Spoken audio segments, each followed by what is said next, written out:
नमस्कार और chapter wise important MCQ question की सीरीज़ में आपका स्वागत है, जिसमें हम देख रहे हैं हर चैप्टर से मोस्ट इम्पॉर्टेंट एमसीक्यू क्वेश्चन या ट्रू फॉल्स। अब यहाँ पर बारी है अपने आखिरी चैप्टर की, चैप्टर 9, जिसका नाम आप देख रहे होंगे future skills and cyber security है। अब इस चैप्टर से मोस्ट इम्पॉर्टेंट क्वेश्चन यहाँ पर डिस्कस करने वाले हैं, तो चलिए शुरुआत करते हैं इस चैप्टर की। सबसे पहला सवाल है, which is meant for IT professionals which will help them to upgrade their skills. जो IT पेशेवरों के लिए है और उन्हें अपने कौशल को उन्नत करने में मदद करेगा। तो यहाँ पर आपके सामने ऑप्शन है future skill, technology, internet of things और प्रोसेसिंग। तो यहाँ पर देखिए पूछा गया है कि ऐसी कौन सी चीज़ है जो उनको मदद करेगी अपग्रेड करने में उनकी स्किल्स। तो वो है फ्यूचर स्किल्स की भविष्य में आने वाली जो चीज़ें हैं उनके बारे में जानकारी करेंगे, तो ये आपकी स्किल्स को अपग्रेड करेगी और उनके करियर में भी मदद करेगी, जो कि IT प्रोफेशनल्स हैं या IT सेक्टर से जुड़े हुए हैं। तो ये तो आसान सा सवाल था, ये ऑप्शन सही है। इसके बाद देखिए अगले ऑप्शन की तरफ चलते हैं।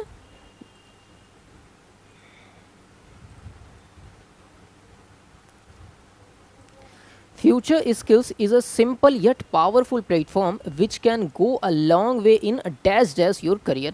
फ्यूचर स्किल एक सरल लेकिन शक्तिशाली मंच है जो आपके करियर में बहुत आगे तक जा सकता है। तो यहाँ पर डैश को भरना है कि जो आपको long way dash your career कर सकता है।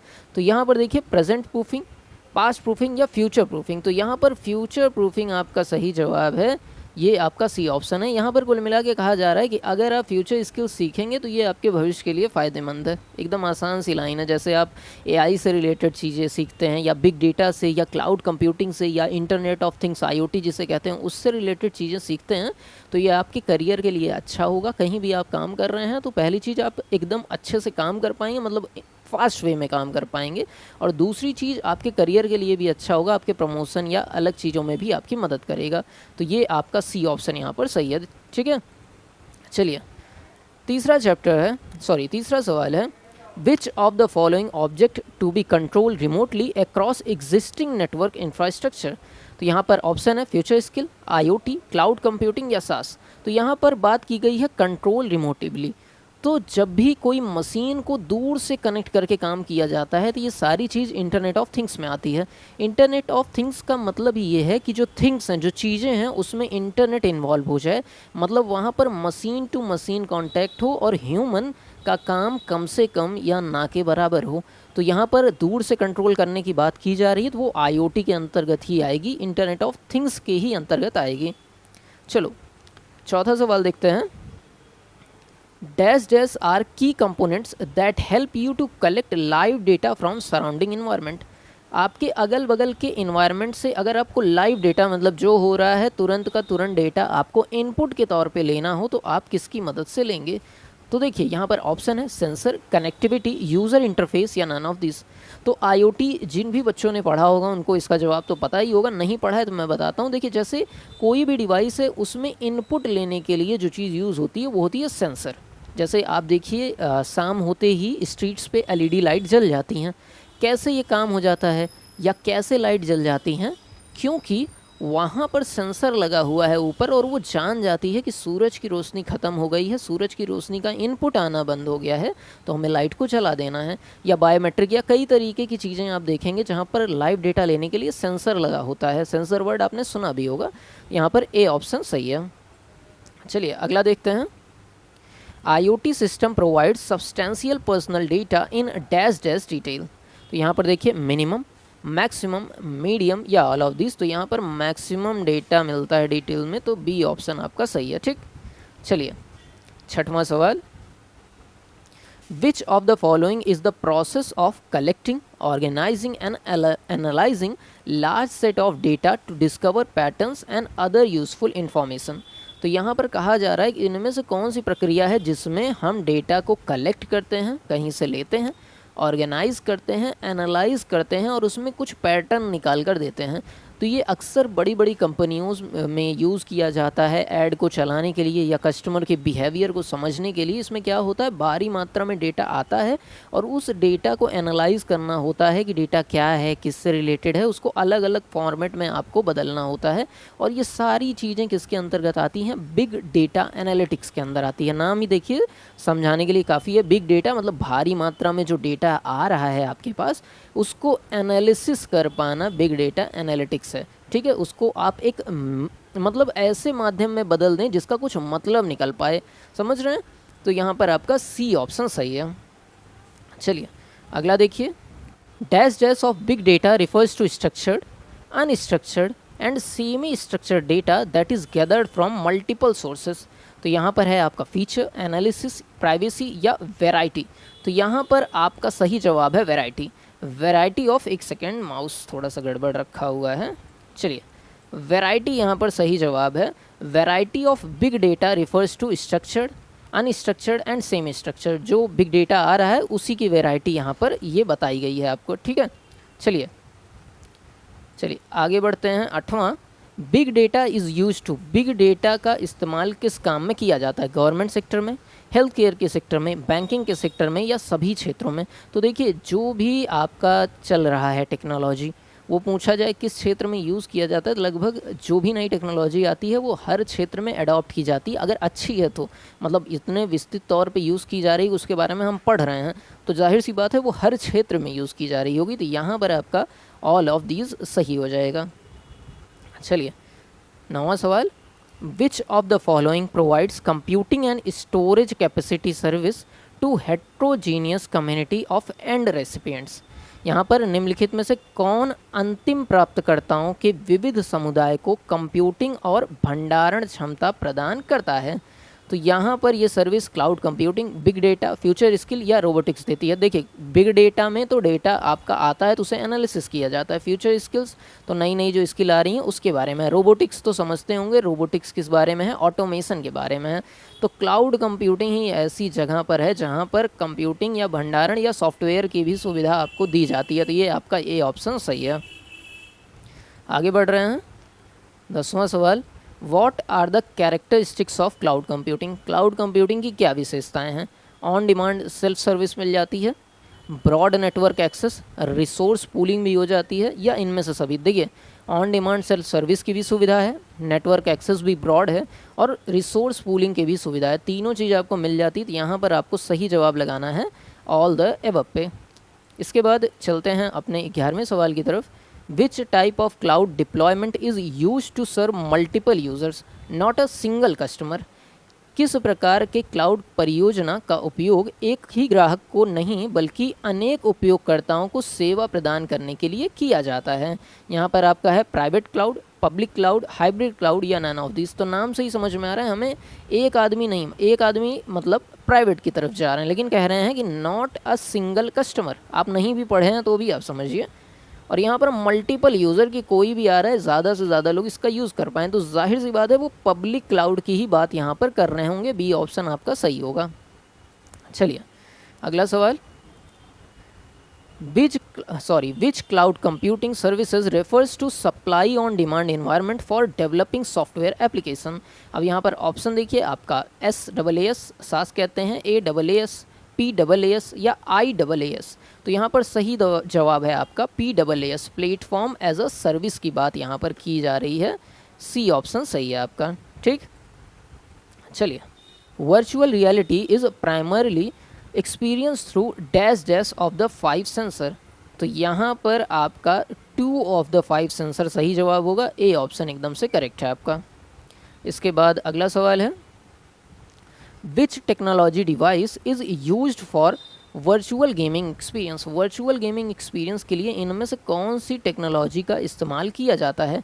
Future skill, virtual, big data या ब्लॉकचेन। तो वर्चुअल गेमिंग के लिए कौन सी टेक्नोलॉजी यूज़ होगी, आप खुद ऑप्शन देख के ही बताइए, ना पढ़े हो तो भी वर्चुअल बच्चा भी यहाँ पर सही कर देगा। बी ऑप्शन आपका करेक्ट है।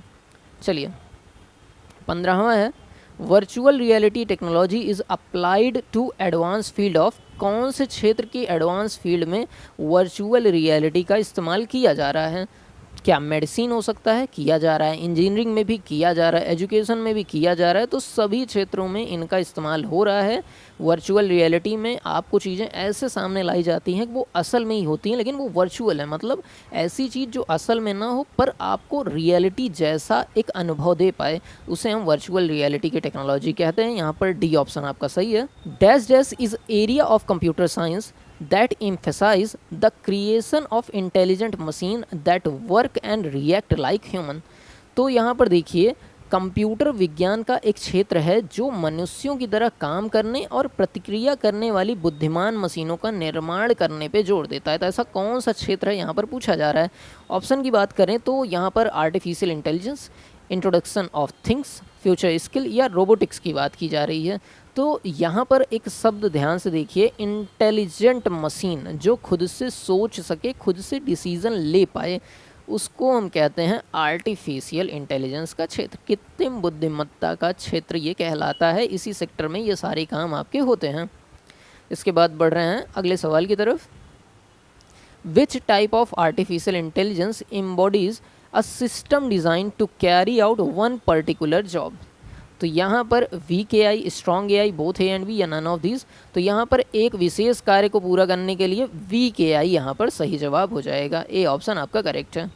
इसके बाद 18वां सवाल है, एआई महत्वपूर्ण है क्योंकि यह बेहद कठिन मुद्दों को हल करने में मदद कर सकता है। किस क्षेत्र की? इंटरटेनमेंट, एजुकेशन या हेल्थ। तो वही लॉजिक, एआई हर क्षेत्र में इस्तेमाल हो रहा है, बहुत ज़्यादा काम का है, तो इसमें पूछेंगे तो ऑल ऑफ दीज यहाँ पर भी लग जाएगा। उसके बाद चलते हैं अपने 19वें सवाल की तरफ। Which of the following organised as a way to interact with friends and family. निम्नलिखित में से किसकी उत्पत्ति मित्रों और परिवार के साथ बातचीत करने के एक तरीके के रूप में हुई है? ठीक है, यहाँ पर देखिए सोशल मीडिया, ब्लॉकचेन, ऑटोमेशन या आर्टिफिशियल इंटेलिजेंस की बात की गई है।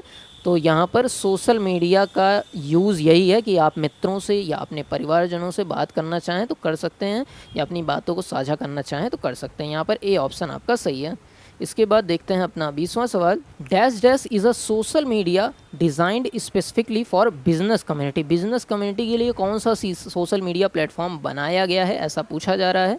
क्या प्रिंटरेस्ट है, ट्विटर है, लिंक्डइन है, फेसबुक है। तो सभी का काम लोगों को जोड़ना या लोगों से जुड़ा हुआ ही है, लेकिन जो आपका लिंक्डइन होता है वो स्पेसिफिकली कंपनीज़ या जिनको जॉब्स की ज़रूरत होती है या जो जॉब दे रहे होते हैं वो लोग यूज़ करते हैं। यहाँ पर बिजनेस प्रोफाइल ही आपको मिलेगी लगभग, तो यहाँ पर सी ऑप्शन आपको करेक्ट कर देना है। इसके बाद 21वां सवाल है, which of the following is an encrypted and distributed database that records data. Option आपके पास है ऑटोमेशन, ब्लॉकचेन, आर्टिफिशियल इंटेलिजेंस या फ्यूचर स्किल। तो यहाँ पर आपकी बात हो रही है ब्लॉकचेन के बारे में, बी ऑप्शन आपका करेक्ट है। इसके बाद 22वां सवाल, blockchain is mechanism bring everyone to the higher degree of dash dash, accountability, availability, performance या एनालिटिक्स। तो यहाँ पर आपका अकाउंटेबिलिटी सही जवाब हो जाएगा। ब्लॉकचेन तंत्र हर किसी को अकाउंटेबिलिटी के उच्चतम स्तर पर लाता है। यहाँ पर ए ऑप्शन करेक्ट है। इसके बाद 23वां सवाल है, additive manufacturing uses dash dash software. तो एडिटिव मैन्युफैक्चरिंग किस तरीके के सॉफ्टवेयर यूज़ करती हैं? सिस्टम, एप्लीकेशन, यूटिलिटी या कैड। तो यहाँ पर कैड आपका सही जवाब हो जाएगा, डी ऑप्शन बिल्कुल करेक्ट है। इसके बाद आपका 24वां सवाल है, example of 3D printing is are. तो यहाँ पर एग्जाम्पल क्या है 3D प्रिंटिंग का? अब ऑप्शन में देखें, आईवेयर जो आँख का चश्मा वश्मा होता है या कई सारी चीज़ें होती हैं वो क्या 3D डिज़ाइन से बनाई जाती हैं, 3D प्रिंटिंग से बनाई जा सकती हैं। डेंटल के प्रोडक्ट क्या बनाए जा सकते हैं। आर्किटेक्चरल स्केल मॉडल या जो आपका नक्शा वक्शा बनता है उसको दिखाने के लिए बनाया जा सकता है। तो सभी चीज़ें बनाई जा सकती हैं इन तीनों में से 3D मॉडल के द्वारा, 3D प्रिंटिंग के द्वारा। तो यहाँ पर डी ऑप्शन आपका सही है। 3D प्रिंटिंग क्या होती है? ऐसा प्रिंट जिसमें हाइट हो, लेंथ हो, विड्थ हो। ठीक है, चलिए। इसके बाद आपका 25वां सवाल है, RPA is the use of specialised computer program known as dash dash. तो यहाँ पर पहला ऑप्शन है फ्यूचर स्किल, दूसरा ऑप्शन है यूज़र इंटरफेस, फिर आपका है सॉफ्टवेयर रोबोट और फिर आपका है AI आर्टिफिशियल इंटेलिजेंस। तो यहाँ पर सही जवाब आपका सॉफ्टवेयर रोबोट हो जाएगा, सी ऑप्शन करेक्ट है। इसके बाद 26वां सवाल है, what are business benefits of RPA। RPA के बिजनेस बेनिफिट क्या हैं? इंक्रीज्ड एक्यूरेसी, सही है। नो इंटरप्शन ऑफ वर्क सही है, लो टेक्निकल बैरियर्स ये भी सही है। तो यहाँ पर भी ऑल ऑफ द एबव आपका सही जवाब हो जाएगा। वैसे मैंने बताया भी है कि जब आपको जवाब ना आता हो और आप एग्ज़ाम दे रहे हों और नेगेटिव मार्किंग ना हो, ऑल ऑफ दीज दिखे तो उस पर लगा देना चाहिए, लेकिन ये तब करना चाहिए जब आपको जवाब ना आ रहा हो। दूसरी चीज़ नेगेटिव मार्किंग आपकी ना हो वहाँ पर, ठीक। चलिए 27वां सवाल है, dash dash can help companies offer better customer service by automating contact centre task. यहाँ पर आपके ऑप्शन है आरपीए, इंटरफेस, एडिटिव, ब्लॉकचेन। तो यहाँ पर आपका आरपीए सही जवाब हो जाएगा, ए ऑप्शन सही है। इसके बाद बढ़ रहे हैं 28वें क्वेश्चन की तरफ, which of the following involve protecting information and system from major cyber threats. यहाँ पर आपका ऑप्शन है cyber crime, cyber security, robotics या वर्चुअल रियलिटी। सवाल क्या है, निम्नलिखित में से किसमें सूचना और प्रणालियों को प्रमुख साइबर खतरों से बचाना शामिल है। तो यहाँ पर आपका साइबर सिक्योरिटी सही जवाब हो जाएगा। नाम से ही समझ में आ रहा है क्या चीज़ें करता होगा, साइबर सिक्योरिटी, ठीक। चलिए 29वां सवाल देखते हैं, it is guarantee of reliable and constant access to your sensitive data by authorised people, या अधिकृत लोगों द्वारा आपके संवेदनशील डेटा तक विश्वसनीय और निरंतर पहुंच की गारंटी है। ऑप्शन है आपका कॉन्फिडेंशियलिटी, इंटीग्रिटी, अवेलेबिलिटी या नन ऑफ दिस। तो यहाँ पर आपका सी ऑप्शन अवेलेबिलिटी सही हो जाएगा, ये करेक्ट है। इसके बाद देखते हैं आपका 30वां सवाल, dash dash creates a barrier between computer and any unauthorised program trying to come into the internet through the internet. तो ये आपका बैरियर का काम करता है जब भी कोई अनऑथराइज मतलब आपके बिना मर्जी के या बिना परमिशन के इंटरनेट के माध्यम से आपके कंप्यूटर में एक्सेस लेना चाहता है। तो क्या फायरवॉल होता है, इंटीग्रिटी होता है, ब्लॉकचेन होता है या ऑटोमेशन होता है। तो फायरवॉल ही ये आपका सही जवाब होगा। फायरवॉल का काम क्या होता है कि आपका मान लीजिए ये फायरवॉल है, तो बाहर से अगर कंप्यूटर के अंदर कुछ आएगा तो वो चेक होगा और उसमें अगर कोई दिक्कत वाली चीज़ नहीं है तभी अंदर आने की परमिशन मिलेगी, और अंदर से अगर कुछ बाहर जा रहा है तो वो भी चेक होगा, और उसमें चेक होगा कोई ऐसी ज़रूरी जानकारी तो कंप्यूटर से चुरा के नहीं ले जा रहे हैं। अगर ले जा रहे हैं तो उसे रोक देंगे, नहीं ले जा रहे होंगे तो उसको ले जाने देंगे, ठीक है। फायरवॉल यहाँ पर सही जवाब है। इसके बाद 31वां सवाल देखते हैं, there are security apps available from all known companies such as. तो मतलब हर कंपनी सिक्योरिटी ऐप देती है, तो क्या इनमें से कौन कौन कंपनी है जो सिक्योरिटी वाले ऐप देती है। नाम आप देख रहे होंगे, ये सब एंटीवायरस देती हैं। यहाँ पर आपका डी ऑप्शन सही है। इसके बाद चल रहे हैं 32वें सवाल की तरफ, it is software that helps to protect the computer from any unauthorised code और software that creates a threat to system. ये एक ऐसा सॉफ्टवेयर है जो कोई भी अनऑथराइज आपका एक्सेस करना चाह रहा है कंप्यूटर को तो उसे रोकता है, और किसी भी तरीके का अगर थ्रेट कंप्यूटर के लिए है तो उससे डील करता है, खतरा कोई है तो उससे डील करता है। यहाँ पर आपका ऑप्शन आपके सामने है, एंटीवायरस, पासवर्ड, पासकोड, फायरवॉल। आपका सही जवाब है एंटीवायरस। सॉफ्टवेयर ही इसीलिए बना है कि कोई भी थ्रेट हो तो उससे ये डील कर पाए, ढूंढ के निकाल पाए और उसे एलिमिनेट कर पाए। इसके बाद पूछा गया है साइबर सिक्योरिटी क्या है। ऑप्शन में देखिए, cyber security provide security against malware, malware के अगेंस्ट सिक्योरिटी प्रोवाइड करता है, सही है। Provide security against cyber terrorist, cyber terrorist के अगेंस्ट सिक्योरिटी प्रोवाइड करता है, सही है। साइबर अटैक के अगेंस्ट सिक्योरिटी प्रोवाइड करता है साइबर सिक्योरिटी, सही है। तो ये सभी के अंतर्गत सिक्योरिटी प्रोवाइड करता है, सभी के लिए आपको सुरक्षित करता है सभी से। तो यहाँ पर ऑल द मेंशन्ड आपका सही हो जाएगा। इसके बाद 34वां सवाल है, what does cyber security protect. Cyber security किसकी रक्षा करता है। यहाँ पर ऑप्शन देखिए, cyber security protect criminal, criminal को प्रोटेक्ट करता है, नहीं भाई ऐसा नहीं होता है। Cyber security protect internet connected system, तो यहाँ पर इंटरनेट से जो सिस्टम कनेक्ट हैं उनको प्रोटेक्ट करता है, सही जवाब है। साइबर सिक्योरिटी प्रोटेक्ट्स हैकर्स को प्रोटेक्ट करता है, नहीं, नन ऑफ द मेंशन नहीं। तो यहाँ पर बी ऑप्शन सही हो जाएगा, इंटरनेट कनेक्टेड सिस्टम को ये प्रोटेक्ट आपका करता है। चलिए अगला है, इसके बाद 35वां सवाल है, who is father of computer security. Computer security के जनक किन्हें कहा जाता है। बात याद रखिएगा, कंप्यूटर के जनक नहीं चार्ल्स बेबेज लगा दें, ठीक है। तो यहाँ पर आपका ए ऑप्शन अगस्ट कर्शॉफ, ये नाम मैं शायद नहीं पढ़ पा रहा हूँ लेकिन ये आपका सही जवाब है, ठीक है, ये याद रखिएगा, ठीक। चलिए इसके बाद 36वां सवाल है, which of the following is defined as an attempt to steal, spy, damage और डिस्ट्रॉय कंप्यूटर सिस्टम, नेटवर्क और their associate information.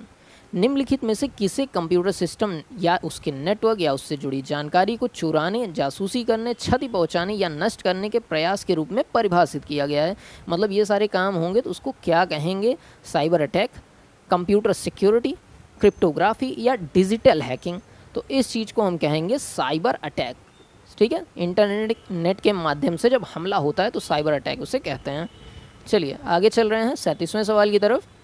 Which of the following is a type of cyber security? इनमें से कौन सा साइबर सिक्योरिटी का एक type होता है? क्लाउड सिक्योरिटी एक टाइप है, नेटवर्क सिक्योरिटी भी एक टाइप है, एप्लीकेशन सिक्योरिटी भी एक टाइप है। तो ये सारे आपके साइबर सिक्योरिटी के टाइप हैं। यहाँ पर आपका ऑल ऑफ द एबव सही जवाब हो जाएगा। इसके बाद 38वां सवाल है, what are the features of cyber security? Cyber security का इनमें से कौन सा फीचर है? कंप्लायंस, ये आपका सही जवाब है। डिफेंस अगेंस्ट इंटरनल थ्रेट, ये भी है। थ्रेट प्रिवेंशन, ये भी है। तो यहाँ पर ऑल ऑफ द एबव आपका सही हो जाएगा। इसके बाद चलते हैं 39वें सवाल की तरफ। Which of the following is an objective of network security? Network security का ऑब्जेक्टिव इनमें से क्या है? कॉन्फिडेंशियलिटी बनाए रखना, यहाँ पर ये तो होता ही है। इंटीग्रिटी बनाए रखना, अवेलेबिलिटी बनाए रखना, तो ये सारे हैं। तो यहाँ पर भी डी ऑप्शन सही हो जाता है। चलिए आगे बढ़ रहे हैं अपने 40वें सवाल की तरफ। Which of the following is not a cyber crime? इनमें से कौन सा साइबर क्राइम के अंतर्गत नहीं आता है? डिनायल ऑफ सर्विस ये आता है, मैन इन द मिडिल या मिडिल मैन अटैक आता है, मालवेयर आता है। यहाँ पर एईएस ये आपका साइबर क्राइम के अंतर्गत नहीं आता है। तो यहाँ पर आपका डी ऑप्शन एकदम से करेक्ट हो जाएगा। ठीक, चलिए 41वां सवाल देखते हैं। विच of the following is component of cyber security? इनमें से कौन सा कंपोनेंट है साइबर सिक्योरिटी का? Internet of things, AI, database या अटैक्स? तो ये आपका एआई जो है साइबर सिक्योरिटी का कंपोनेंट है। यहाँ पर बी ऑप्शन आपका सही हो जाएगा। इसके बाद 42वां सवाल है, which of the following is a type of cyber attack? इनमें से कौन सा साइबर अटैक का एक टाइप है? यहाँ पर ऑप्शन में देखिए, fishing, SQL injection, password attack या ऑल ऑफ दिस। तो ये सभी जो है आपके साइबर अटैक के ही टाइप हैं, साइबर अटैक करने के ही प्रकार हैं। तो आपका ऑल ऑफ द एबव यहाँ पर बिल्कुल सही हो जाएगा। इसके बाद 43वां सवाल है, which of the following is not an advantage of cyber security? Cyber security का इनमें से कौन सा एडवांटेज नहीं है? याद रखिएगा, पूछा जा रहा है नॉट एन एडवांटेज। तो सबसे पहला है make the system slower, system को स्लो कर देता है। ये कोई एडवांटेज तो हो ही नहीं सकता। तो यहाँ पर पहला ही हो जाएगा कि ये साइबर सिक्योरिटी का कोई एडवांटेज नहीं देता है या नहीं है। ठीक है, चलिए 44वां है, cyber space was coined by? Cyber space शब्द किन्होंने लाया था, ये पूछा जा रहा है यहाँ पर। यहाँ पर आपका सही जवाब है विलियम गिब्सन। यहाँ पर बी ऑप्शन आपका करेक्ट हो जाएगा।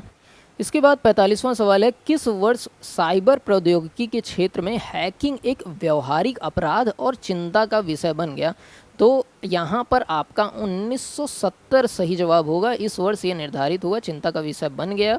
इसके बाद 46वां सवाल है, सरकार ने देश या राज्य के लिए साइबर सुरक्षा प्रदान करने के लिए कुछ उच्च कुशल हैकरों को काम पे रखा है। इस प्रकार के हैकर्स को डैश डैश कहा जाता है। यहाँ पर ऑप्शन देखिए, तो नेशन स्टेट स्पॉन्सर्ड हैकर, ये आपका पहला ही सबसे सही जवाब है। ठीक है, पहला ही जवाब सही है। आप उन हैकर्स को क्या कहते हैं? नेशन स्पॉन्सर्ड हैकर या स्टेट स्पॉन्सर्ड हैकर उन्हें कहते हैं। चलिए इसके बाद 47वां सवाल है, which of the following act violets cyber security? कौन सा एक्ट साइबर सिक्योरिटी को वायलेट करता है?